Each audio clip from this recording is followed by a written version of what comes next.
Hello, my El Dorado friends. I'm back with another story today.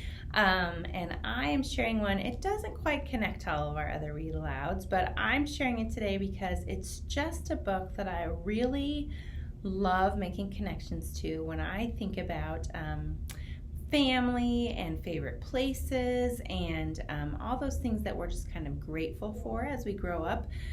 But really, I know a lot of you are probably having to write right now to a lot of writing prompts about things like tell us your favorite memory or who's your favorite person or what's a place that you went to. And sometimes we get stuck on coming up with memories that we want to share with people. And this is a book that just makes me think of that. So this is a book called All the Places to Love, and it is by Patricia McLaughlin.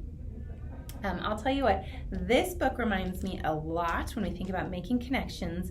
It reminds me a lot of my grandparents, and I was really lucky to spend a lot of time with my grandparents when I was a kid, when I was your age, and to have a lot of neat memories with them. And their house was my most favorite place in the world to be, because it was the place that I felt the safest, and it always smelled like cookies and all kinds of great things.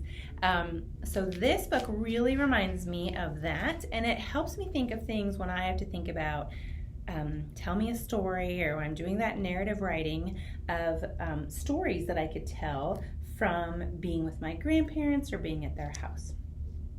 It's also just a lovely story. So even if you don't need it for a writing idea, maybe you'll just make a connection to it of just a special memory that helps keep you happy or something like that.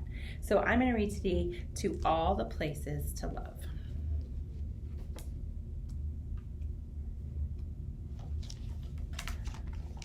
On the day I was born, my grandmother wrapped me in a blanket made from the wool of her sheep.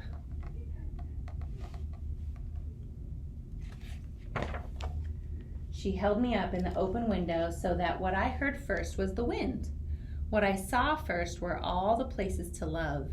The valley, the river falling down over rocks, the hilltop where the blueberries grew. And can you see there's the grandma with the baby?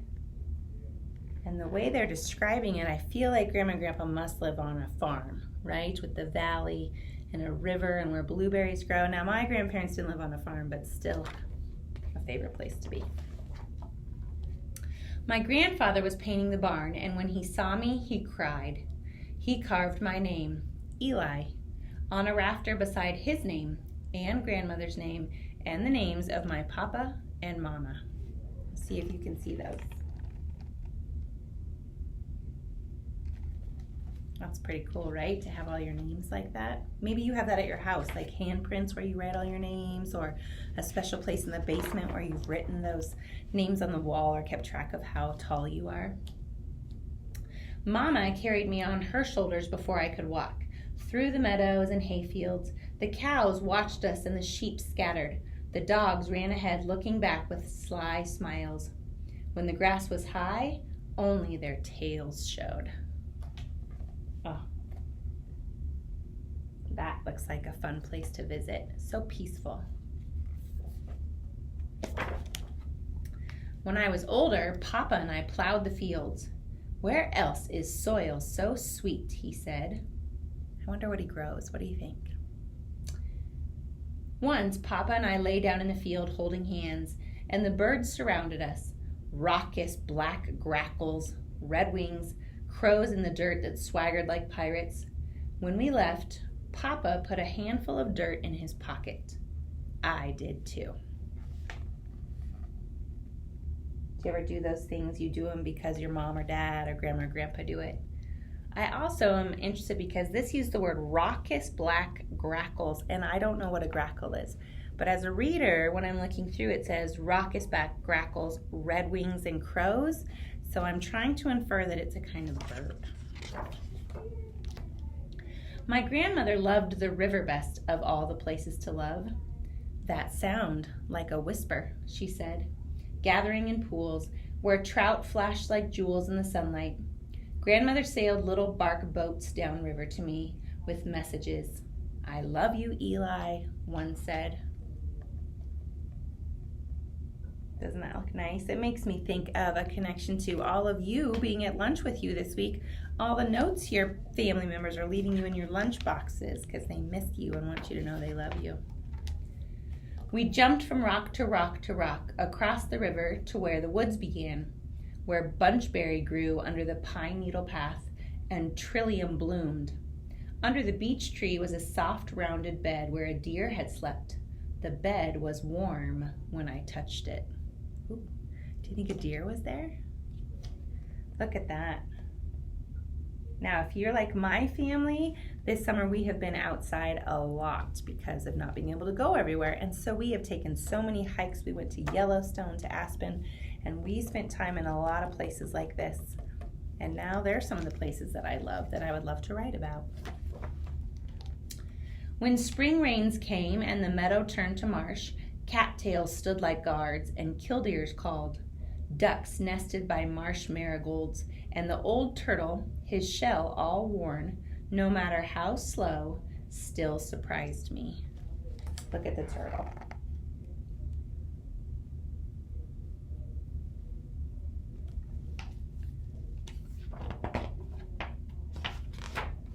Sometimes we climbed to the place Mama loved best, with our blueberry buckets and a chair for my grandmother, to the blueberry barren where no trees grew, the sky an arm's length away where marsh hawks skimmed over the land, and bears came to eat fruit, and wild turkeys left footprints for us to find, like messages.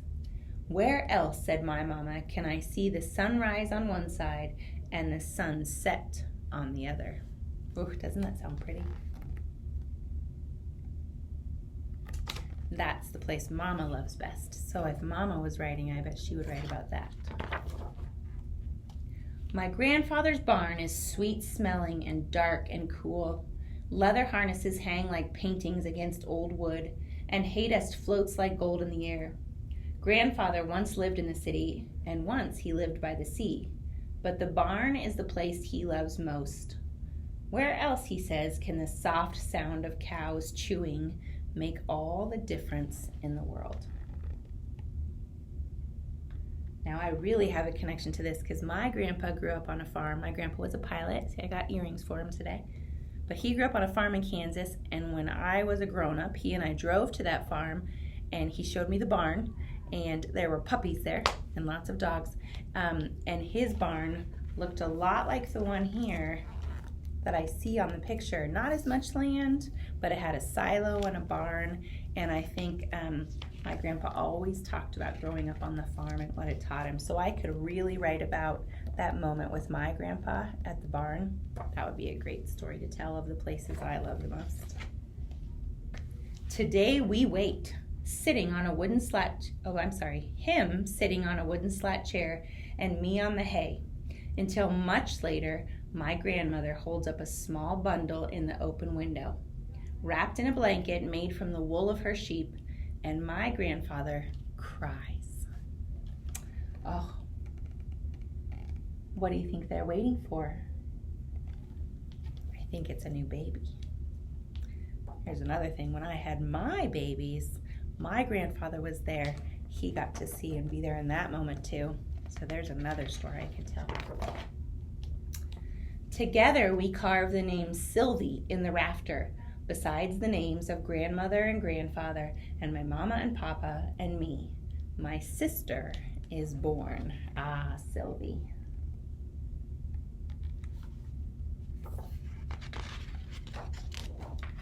Someday, I might live in the city. Someday, I might live by the sea. But soon, I will carry Sylvie on my shoulders through the fields. I will send her messages downriver in small boats, and I will watch her at the top of the hill, trying to touch the sky. I will show her my favorite place, the marsh, where ducklings follow their mother like tiny tumbles of leaves. So see, he's thinking of all those places he's going to show his sister, all the places he loves now that he can pass it on. And this I have a great connection to too, because I have a big brother. His name is Jonathan, and he really tried to show me all the things I needed to learn as we grew up together. And he even took me out in nature a lot, taught me a lot about how water makes music. There's another story I could tell. And here you can see Eli and Sylvie enjoying all the places to love together. All the places to love are here, I'll tell her, no matter where you may live. Where else, I will say, does an old turtle crossing the path make all the difference in the world?